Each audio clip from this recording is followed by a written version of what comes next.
Hello everyone. So welcome to my interview video series. I've been doing a few videos where I talk about everything that you need to know about interviews, from your attire on how to answer questions, how to behave, and today answering your questions. I asked on Instagram that what questions do you want to ask regarding interviews, because a lot of you had questions.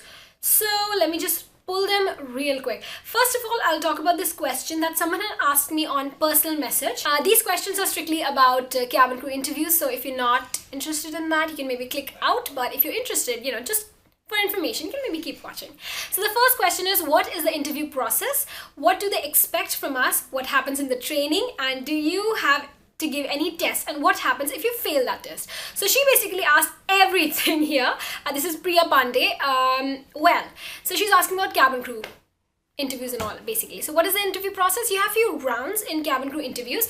So for me, the first round, or actually generally, the first round is a height, weight, and general physical round. So what they do, they will call you, they will take your height and weight if you are appropriate for that, because height is necessary for you to reach to the overhead bins. So if you can reach there, like for Qatar Airways or some airlines like that, maybe Emirates, there I guess overhead bins are pretty high, so they don't take people which are below a certain height. So they're very particular about tall people. So that is why they take those height and weight, because if that's a thing, you can't do anything about it. It's just not what they're looking for. It's not your fault. It's just that it doesn't meet the criteria. So they'll single out people like that.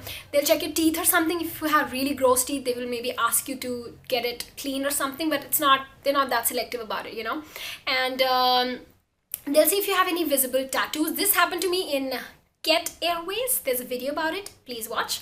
So they actually asked me to pull up my sleeves and show them like this and this. They were like, any visible tattoos? I said no. They checked my teeth, which did not happen in my airline, but I guess it does happen in some airlines.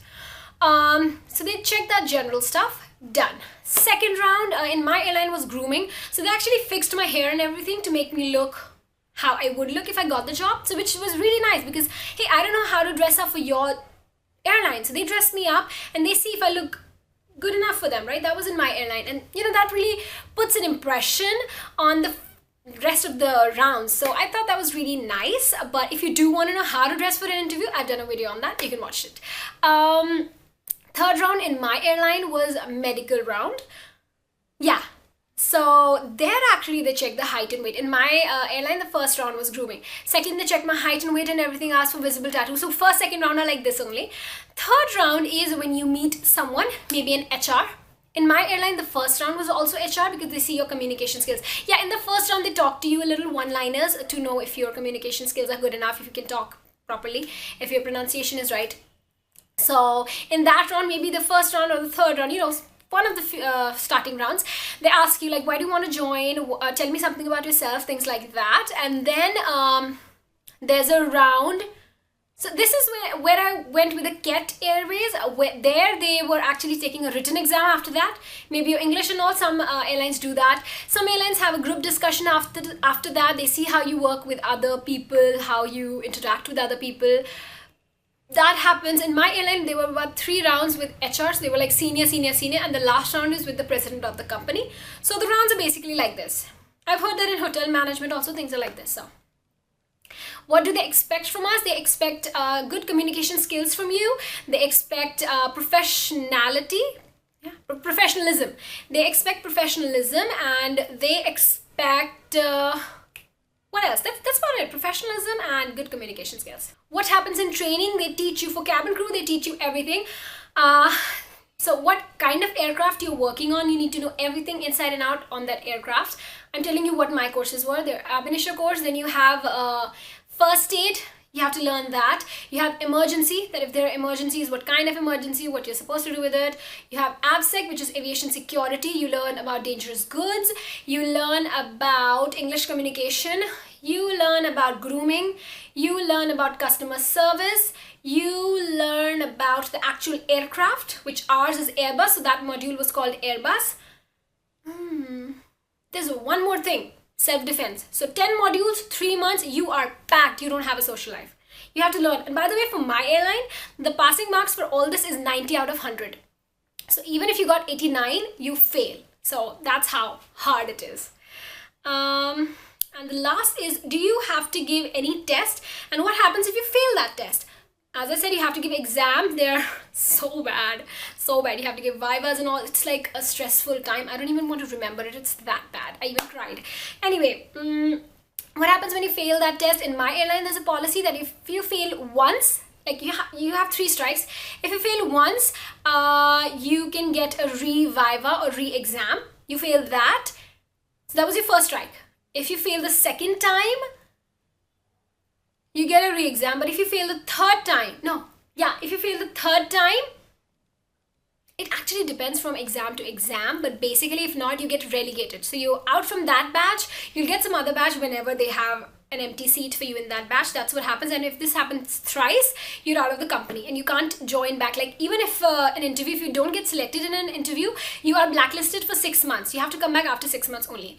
That's what happened. And if you fail the exam, honey, you're gone. McLean Rajesh asks, can you tell me what kind of questions they ask during cabin crew interview and what do they expect us to answer? So questions, general questions, tell me about yourself. Why do you want to join aviation? What are your hobbies? Very simple questions, but the answer could make it or break it. Tell me about yourself. You're supposed to say, my name is Bhairavi. I have done my schooling from this. You start from the past to the present. I've done my schooling from this. Do not be CBSE. Say the entire thing. Do not say abbreviations. But you want to join aviation? Have a really awesome answer. You could say like, I have a passion for traveling. But if you say that, be ready for a question related to that. Okay, you like traveling. Where have you traveled? Well, I've never traveled anywhere, but I like traveling. You can't say that. My hobbies are reading. What's the book you're reading right now? It's this book. What's the story? Well, I just like the name. You can't be like that, okay? If you say like, oh, I love listening to music. Well, who's the singer of this song, you know? So be educated on what you're saying and think before answering. Don't just say just like that, okay? Someone asked the same thing. Tell me about yourself. Why you want to become an air hostess? I actually like traveling and that really... You know what, guys? I feel that in interviews, be honest. And if you're lying, lie smartly. Like if you're lying about your hobby or something, lie smartly. Know the information. Be ready for an answer if someone throws a question related to that, okay? And if you are honest, I've had questions that are like, what do I say? Why do you want to become it? I'm like, why do you want to become? Just be honest, and that really shows and that really translates, and the person can see why they want to become. They see your energy and they see your, like, they can just sense it, you know. So just be completely honest. In the interview, what is more important, weight or grooming? Height, communication skills. So weight or grooming? See, weight, guys, you need to be physically fit. I think I've talked about this before, that you need to be physically fit to be a cabin crew, because if you're not physically fit, how can you take care of a passenger that maybe is having a medical emergency, right? So your height and weight need to be like, you know, like your BMI, according to your BMI. So according to your height and your age, there's a certain weight that your weight can be in between this. So I am 21, my height is 5'4", my weight can be between 47 to 53. If I'm more than 53, I'm overweight. Less than 47, I'm underweight. So I need to be healthy. Now they're pretty serious about overweight. So if you're overweight, they might kick you out. Underweight, however, it's okay because, you know, you can gain some pounds, but it's only for like 1-2 kgs, not much. And yeah, so these things are important. Then height, communication skills. I've explained about height. It's the overhead bin, so it is important. Communication skills, dude, you're a cabin crew. You need to have. That is like prime. So everything is important from these. If someone has good height and communication skills, grooming, but she's a little bit healthy, then can she become a cabin crew? As I said, your height and weight need to be proportionate to each other, so work on that maybe. Why do you want to join aviation industry, and can you please share your interview experience with us, your journey from a student to cabin crew? I would probably do a video on that, so if it's done, link will be somewhere. Or you can just subscribe to me and be notified whenever I put that video up. A very long video, so I hope I answered your questions and you are a little clear on your upcoming interview, be it cabin crew or any other interview.